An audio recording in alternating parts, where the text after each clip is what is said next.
Psalm 78. My people, hear my teaching. Listen to the words of my mouth. I will open my mouth with a parable. I will utter hidden things from of old, things we have heard and known, things our ancestors have told us. We will not hide them from their descendants. We will tell the next generation the praiseworthy deeds of the Lord, His power and the wonders He has done. He decreed statutes for Jacob and established the law in Israel, which He commanded our ancestors to teach their children, so the next generation would know them, even the children yet to be born, and they in turn would tell their children. Then they would put their trust in God and would not forget His deeds, but would keep His commands. They would not be like their ancestors, a stubborn and rebellious generation, whose hearts were not loyal to God, whose spirits were not faithful to Him. The men of Ephraim, though armed with bows, turned back on the day of battle. They did not keep God's covenant and refused to live by His law. They forgot what He had done, the wonders He had shown them. He did miracles in the sight of their ancestors, in the land of Egypt, in the region of Zoan. He divided the sea and led them through. He made the water stand up like a wall. He guided them with the cloud by day, and with light from the fire all night. He split the rocks in the wilderness, and gave them water as abundant as the seas. He brought streams out of a rocky crack, and made water flow down like rivers. But they continued to sin against Him, rebelling in the wilderness against the Most High. They willfully put God to the test, by demanding the food they craved. They spoke against God. They said, "Can God really spread a table in the wilderness?" True, when He struck the rock, water gushed out and streams flowed abundantly, but can He also give us bread? Can He supply meat for His people? When the Lord heard them, He was furious. His fire broke out against Jacob, and His wrath rose against Israel, for they did not believe in God, or trust in His deliverance. Yet He gave a command to the skies above, and opened the doors of heaven. He rained down manna for the people to eat. He gave them the grain of heaven. Human beings ate the bread of angels. He sent them all the food they could eat. He let loose the east wind from the heavens, and by His power made the south wind blow.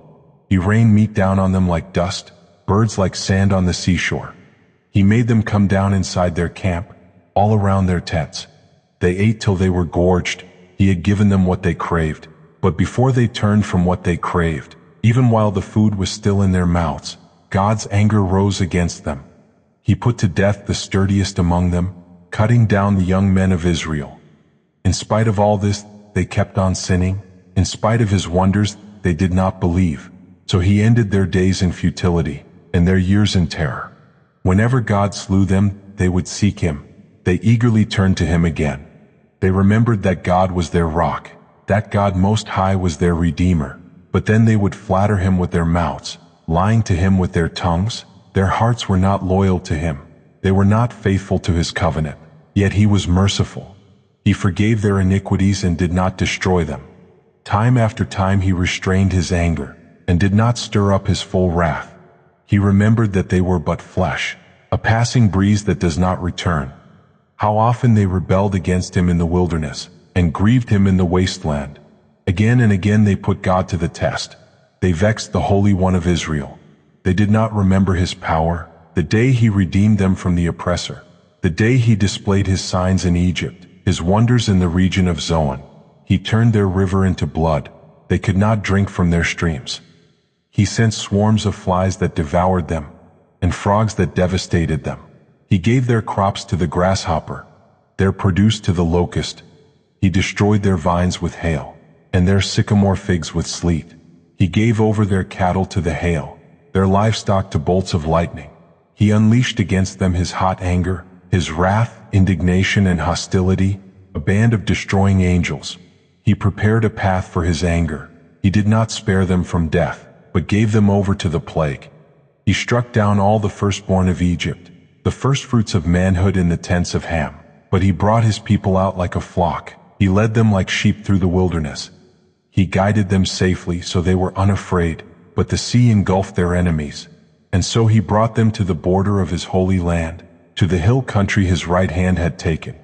He drove out nations before them, and allotted their lands to them as an inheritance. He settled the tribes of Israel in their homes, but they put God to the test, and rebelled against the Most High. They did not keep his statutes. Like their ancestors, they were disloyal and faithless, as unreliable as a faulty bow. They angered him with their high places.